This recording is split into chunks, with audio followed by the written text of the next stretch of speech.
Greetings and bienvenue, Midnight Crew. Thank you for returning to this broadcast, and welcome to new viewers joining us for the first time. If you like a video, then feel free to subscribe. About a year ago, two of my friends and I went on a road trip to Las Vegas for one of my friends, let's call her Jay, birthday. We don't live that far away, around the edge of New Mexico. So it would only take us 7 or 8 hours, not to mention the route that we were taking would get us there faster. The route in question contains about 200 miles total of nothing but straight roads through desert that you could cruise at around 90 miles per hour non-stop, unless you were to have the rare occurrence of driving by a cop. We made plans to meet at around 7 in the morning on a Friday to get on the road early and maybe avoid some of the heat. But we overlooked a problem of ours. Jay's truck was too small to carry us and all of our stuff, and she didn't like the idea of our stuff bouncing around in the back of her pickup. We didn't have anything to tie the stuff down, and we didn't feel like buying something to do so. The solution to this problem was that I just drove my own car with all of our stuff in it, and Jay and her boyfriend drove in her truck. It wasn't that long of a drive, and we would have pit stops every so often, so I really didn't care all that much. So we're driving down this huge stretch of land. Jay is directly in front of me by maybe 200 feet. And I see a figure at the side of the road. I was going around 80-ish at the time, so by the time I noticed something was there, it was already gone. I didn't pay that much attention though, just assuming that it was a sign or tree or something. A few miles later, the same thing happened. I passed a figure but couldn't make out what it was as I passed it. I thought it was weird at that point at how similar the two experiences were, so I was in alert mode for the next thing that came into view. The third time I caught the figure in my vision as soon as it came into sight, and as I got closer I slowed down to take a look at it. The figure was a man around 7 feet at least, and his body was in proportion to his height. What I mean by that is he wasn't slim or skinny or anything. He was built pretty good. He was no Mr. Universe kind of guy, but still you wouldn't want to fight him. He was wearing no shirt, pants, or shoes, and the only thing covering his extremities was a quilt-like clothing that looked like it was made out of animal hide. The defining characteristic of this specimen, though, was the mask he wore, which looked exactly like a skull of a bull, with the corner of the eye sockets carved slightly so the wearer could see out the front. The entire time I drove past him, he was looking dead at me. Not the car as a whole, me. I refocused on the road as I sped up, whilst thinking that there are some weird people that exist. I know that people that live in isolation go a bit wonky, but would someone be crazy enough to put themselves in such little clothing out in the scalding hot desert? I cleared my mind and just continued driving, but now, things seemed different, like something was missing. I started looking at the mirages on the black pavement in front of me. They were just black masses that floated around like a fire and then disappeared as I got closer to them. But for some reason, it only reinforced the feeling of emptiness I had. That's when I realized that Jay's truck was gone. I had not slowed down that much, so there was no way they could have gone over the horizon that quickly. At first, I thought they may have pulled over for whatever reason, so I looked over my shoulder and saw nothing but road and desert. Even the man was gone, which was strange but not the point of concern at the time. I reached over to my phone to see if they may have called or texted me, but they hadn't. I was in the middle of sending them a text when I noticed the figure at the side of the road was back in front of me. It was the same person still staring at me. At this point, I am both frightened and confused, about my friends and about the man at the side of the road. I sent the text and decided to just keep driving, hoping that they suddenly sped up as I slowed down and just barely made it over the horizon, even though I knew there was no way. When I saw the figure appear over the horizon again, is when I began to panic. My breathing was fast and shallow, and it felt as though it was boiling in the car even though the AC was on. I was going way past 90 at this point, probably peaking at around 120. The figure appeared again. I hadn't even covered enough ground for the figure behind me to disappear over the horizon. But as I looked over my shoulder, he was gone. Everything was looking familiar at this point. The rocks, the shrubs, and everything else you can find in a desert. It felt like I had passed each one of them 100 different times at this point. I was so panicked about everything on the side of the road that I almost ran over what was directly in front of me. I slammed on the brakes as fast as I could. The man was now in the middle of the road, maybe 20 feet in front of me, looking at me almost completely still. I could see his eyes through his mask. They looked angry, not in a furious, "I'm going to kill you" kind of way, but in a scowling, disgusted sort of way. I'm trembling at this point. I sit in my car, staring back at this man for about half a minute, paralyzed in fear. With no control of my mouth, I then yell at the top of my lungs, "What do you want?" through the windshield at him. He continues to stare at me for maybe 15 more seconds and then begins walking towards the car. Before my brain can even process what's happening, there's a pounding at my driver's side door. After jumping out of my skin so high I hit the roof of the car, I snapped my head over to the window to see who it was. It's Jay's boyfriend. He says something like, "What the fuck are you doing?" through the window at me. I snap my head back to the road, but I don't see it. Instead, I see desert, and to the left of that is the road I was just driving on. I get out of the car and immediately vomit at the side of the road, while Jay and her boyfriend ask me what's wrong. They claim that they drove for about half an hour before they realized I was gone and they turned around. I can't even form words properly, so they decide that I can ride with Jay while her boyfriend drives my car to the next town. As soon as I cleared my mind enough to form sentences, I told Jay what happened, detail for detail. Of course, she thinks I'm crazy and says that I must have fallen asleep at the wheel, unconsciously pulled over to the side of the road and dreamed it all up. I'm an avid sleepwalker, so she said, "Well, why couldn't you do that? You already do this, this, and this." And after a while of convincing, I began to agree with her, even though I was still thoroughly freaked out. I fell asleep in her car from exhaustion, and she woke me up when we got to our first pit stop. It was quite a small town, full of farmers and ranchers. Not much, but at the time, to me, it was heaven. Jay's boyfriend obviously wanted to know what happened, so we decided that we could get something to eat and I could explain it over lunch. We went to the local pub and sat down in the corner booth. I explained what I at least saw, and then explained what me and Jay thinks happened. He laughed and said that it was a funny turn of events. Our food arrived and we all started eating. As I ate, I started eavesdropping on these two farmers who were sitting at the bar directly behind us. They talked about typical farm or country shit, but then they started talking about their livestock. What I heard sends me into a cold sweat to this day. The farmer said that coyotes got past his fences the last week, and he had found his bull drugged to the edge of his land, completely decapitated and skinned of all of its hide. You know what? I'm just gonna copy and paste my story from /b/ instead of typing it out again. Anyway, as far back as I can remember, I've had a simultaneous fascination phobia of gray aliens. They're seriously the only phobia I have. I hate this alien shit for making me see them all over the place. Anyway, a dream I had when I was younger. Grandma is driving me south towards Los Angeles on the highway from Vegas, air conditioner on full blast. I'm like 2 or 3 in this dream. Trip started on Durango Drive. No clue why we're going that way. Grandma is saying nothing like she's in a trance. Notice in the rear view and side mirror that we're being followed by a silvery craft in the sky. Pointed out.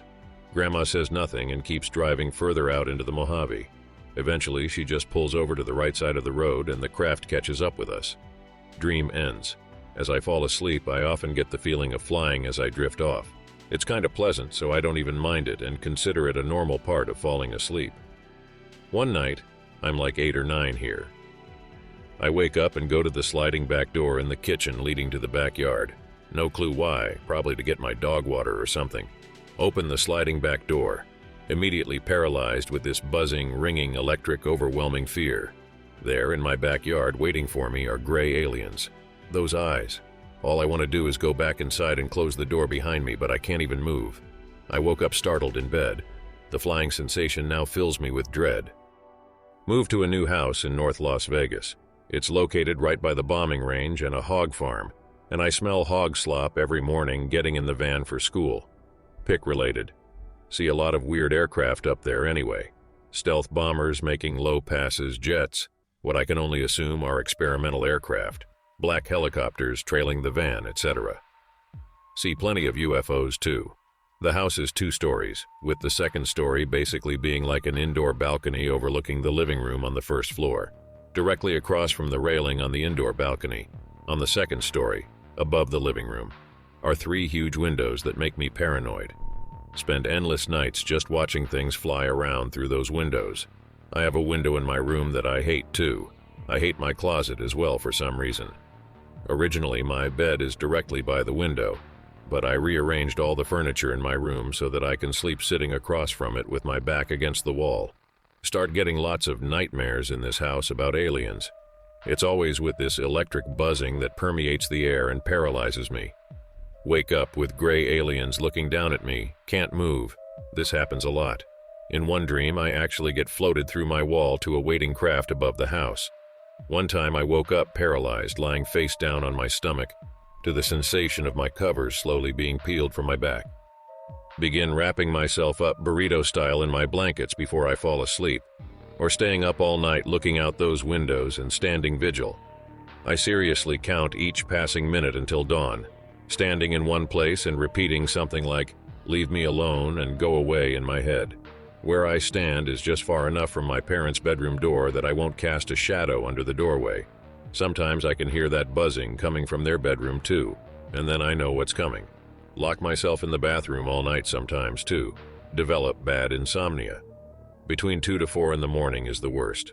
Only get a good rest if other people will be up all night for some reason or if there's a bad storm. My family goes camping at Mount Charleston, stargazing. Notice a bunch of bright lights that aren't stars. They hover and dart all over the place, stopping suddenly and then just blazing across the sky. The whole family sees them. Wake up one night and go downstairs for a glass of water. The front door is open. WTF. Go outside to see what's up.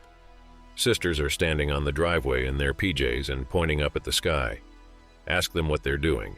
They say that they were watching the stars move, and that I just missed it. They insist that they just saw moving stars. My littlest sister is paranoid and sleeps with a wrench under her pillow for years. Become increasingly paranoid and insomniac. Parents sometimes catch me standing vigil and send me to bed. Lie about what I'm afraid of, say it's burglars. When I finally tell the truth, my dad doesn't even deny the possibility of it. He just tells me that there's nothing that can be done and that I should get a good sleep. 8th grade, different house.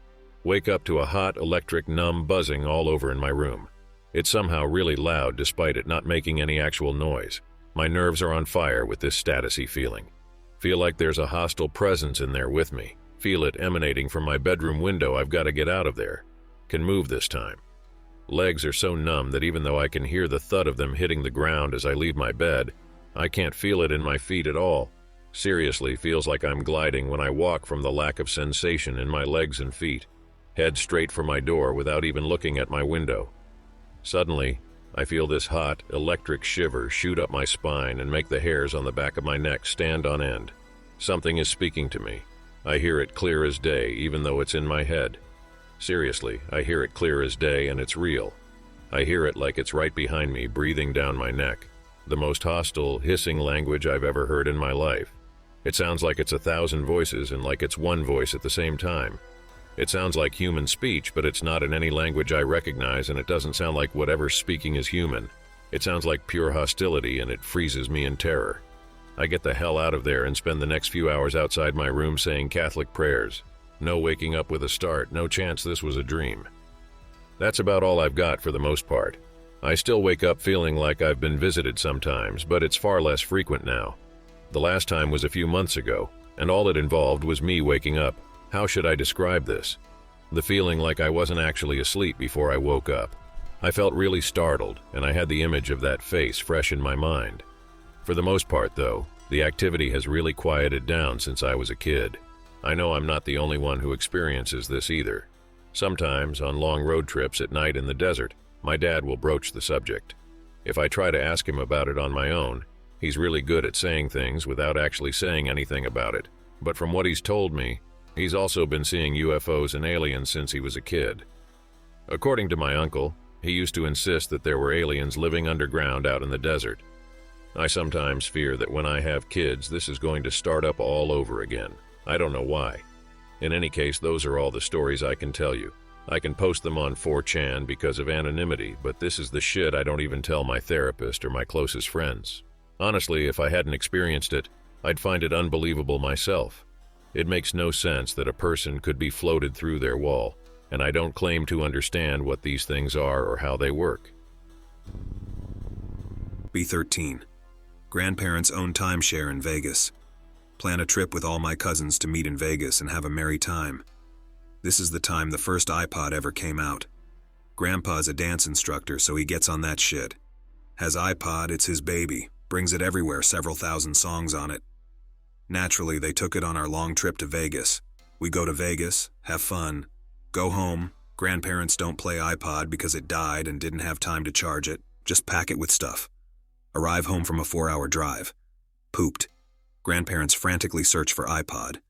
It's nowhere to be found. Grandpa is already slightly neurotic. He's freaking out. Calls the hotel, not there. Mad at Grandma because he uses it for his dance classes. They buy a new one after a couple of days. A few weeks pass by. Me and Grandma are chilling at home. Grandpa is standing in front of the front door, butt to the front door, looking through his dance class duffel bag. An iPod comes flying through the front door, hits him in the back of his legs. Mama, his pet name to Grandma, why are you throwing the iPod at me? Grandma holds up their new iPod. I'm not, it's right here. Lo and behold, it is their lost iPod from the trip to Vegas. Same thing happened to my brother's iPhone. A few years ago. Brother goes through phones like twice a year. Lost phone, orders new one through insurance, has his new phone for a couple of weeks. Chilling at home. Brother is walking past the front door. There is a loud bang on the front door. Brother is like WTF. Opens the door. iPhone is on the floor. Turns it on. Yep, it's his iPhone. Pretty sure weird portals exist. Or gracious people find our phones and iPods, locate us, and threw them at our doorway. Another weird incident from living in Grandma's home. Sister and I shared a room throughout childhood. Both sleep on a big queen mattress. I'm 8, she's 9. My sister hated sleeping with me, but I was afraid of the dark and my mom forced her. I'd always wake up in the middle of the night and nope down the hall to my mom's bed. Woke up one night. My sister wasn't there. Ghost surely ate her, and I was next if I didn't leave, run out the hallway. The bathroom light is on. Maybe sister, maybe creature of the Black Lagoon. Not finding out. Go to the safe haven that is mom's bed. Sleep soundly for the rest of night. Wake up. Sister is on the floor of mom's room, sleeping on her stomach. She wakes up confused and doesn't remember how she got there. Here's my sister's recollection of that night. Went to the bathroom in the middle of night. This was the time I left for mom's room. Got back and she saw me sleeping in the middle of bed. Was annoyed and attempted to roll me over. Rolled me over, my eyes were pitch black. Immediately blacked out, no other memories. Wakes up in my mom's room next morning. Be me, walking down an empty highway at night. On my way home, car broke down. Pushed it to the side of the road. Was going to go home to get my cell to call a tow because I forgot it at home, and nobody would ever stop where I lived. Sweating badly, I was a quite big guy, about 203 pounds, 5'10", so it was a massive pain. Nearly there after a good 20 minutes. No cars. That was odd for where I lived, even at night. Start to hear a sort of whistling sound, like you sometimes hear on really windy nights. There's not even a breeze. Out of the starry, cloudless sky, what looked like lightning, but perfectly straight, crashed down not 10 feet in front of me. I felt fine at first, but the farther I walked, I got lightheaded, pass out, wake up next to my car, which I left back miles away. Nothing is missing. All my clothes are there, and even though it's dark, I can feel my wallet and keys are still there. Clothes feel a little baggy though. Can't walk home, still lightheaded and dizzy, far too much so to walk. Begin doing what I know will end up taking a lot longer than walking would, and try to wave down cars. After like an hour and a half, someone stops. He lets me use his cell, call a tow and get a lift home. Just going to take a bath and go to bed. I feel really strange after whatever the hell just happened. Go into the bathroom and strip down. Look in the mirror. My face when I look about 40 pounds slimmer. December 22/20, we reached the top of the cavern. My son goes missing. The police respond immediately. I complain to some officials at the base, but they only give me blank stares. December 23/20, we're told to continue installing breakers and outlets in designated areas in the corridor above the spiral lake. Find my son's shoe near a door. I ask the crew I'm with to fake a medical emergency so I can look inside. What I find is a lab, filled with human body parts and petri dishes of blood samples, I assume. I see my son's bloody shirt in a glass box with some white-looking fungus on it. I begin to panic. There's another door I access by shorting the line with one of my tools. It leads to a glass theater box. It's an underground hangar of sorts. I see alien spacecrafts just like the ones over Turkey. A creature that reminds me of a praying mantis with the head of a gray exits one of the crafts. It impales one of the military staff, but the others do nothing. It seems that the aliens are in control. I run back in fear and the guards question me. I said I noticed a short that was leading into the room I'd just been in, and that us running lines must have tripped something, as we weren't aware of another room. I'm told to fix it immediately. I begin working on it but lie about the damage, saying it'll take at least a week to fix. My crew gets the hint. January 5th, 20. We fix the shorts. They have us continue along the corridor. February 20th, 20. We finally reach the end. It's a dead end. This is the day my wife goes missing. I about lose it. I begin planning to ascertain the truth to the fullest. February 21st, 20 to September 16, 21. I work on a series of menial jobs above around, keeping a close eye on routines and trying to figure out where other underground entrances are. December 22/20, we reach the top of the cavern. My son goes missing. The police respond immediately. I complain to some officials at the base, but they only give me blank stares. December 23/20, we're told to continue installing breakers and outlets in designated areas in the corridor above the spiral lake. Find my son's shoe near a door. I ask the crew I'm with to fake a medical emergency so I can look inside. What I find is a lab, filled with human body parts and petri dishes of blood samples, I assume. I see my son's bloody shirt in a glass box with some white-looking fungus on it. I begin to panic. There's another door I access by shorting the line with one of my tools. It leads to a glass theater box. It's an underground hangar of sorts. I see alien spacecrafts just like the ones over Turkey. A creature that reminds me of a praying mantis with the head of a gray exits one of the crafts. It impales one of the military staff, but the others do nothing. It seems that the aliens are in control. I run back in fear and the guards question me. I said I noticed a short that was leading into the room I'd just been in, and that us running lines must have tripped something, as we weren't aware of another room. I'm told to fix it immediately. I begin working on it but lie about the damage, saying it'll take at least a week to fix. My crew gets the hint. January 5th, 20. We fix the shorts. They have us continue along the corridor. February 20th, 20. We finally reach the end. It's a dead end. This is the day my wife goes missing. I about lose it. I begin planning to ascertain the truth to the fullest. February 21st, 20 to September 16, 21. I work on a series of menial jobs above around, keeping a close eye on routines and trying to figure out where other underground entrances are. September 17, 21st. I'm asked to participate in a new program titled Java 7. I agree and sign all the necessary documents. They take me underground again, but this time to that hangar. I'm going to install LEDs and solar panels along the runway. I didn't understand it all because there's no sunlight. They told me not to think about it, to ignore the craft as well, and just do my job I'm getting paid for. September 18/21, November 30 and 21. I see a creature leave a craft wearing my wife's wedding ring. It's a ruby and very distinct. I feel a sudden rage about me and feel as though life isn't worth living anyway. I'd fashioned an electrical pin attached to my glove and began walking over.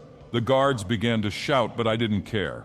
It turned to me and there was this wave of pressure that hit me, like I was suddenly ill and could barely stand. It felt like sound pressure. I passed out.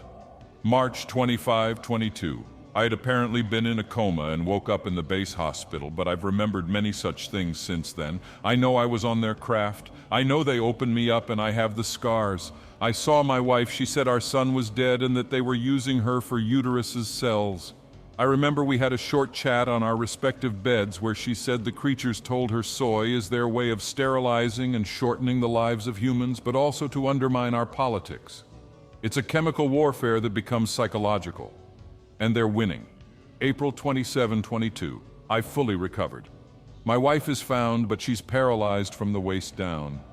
She was naked and bleeding with bruises in a ditch off the highway to Groom Lake. May 10/22. I return to work, but they have me work above ground. I pretend not to remember the creatures, and they seem to believe me. The events from June 1922 to August 5/22 are blank. 2 days ago, I stole a sample of their blood and memory metal technology. I gave it to my wife, and now she can walk again. The metal functions like anti-gravity, but it needs to be activated somehow. We found our house being raided last night while hiding down the street. We're now several states over on the run.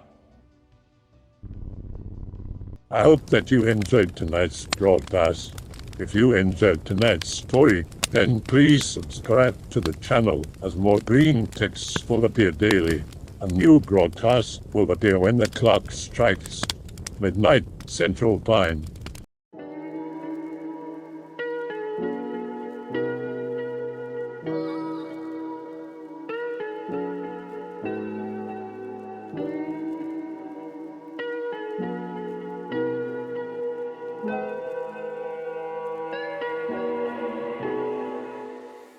Remember to check the Odyssey and Rumble pages for separate archives of previous broadcasts.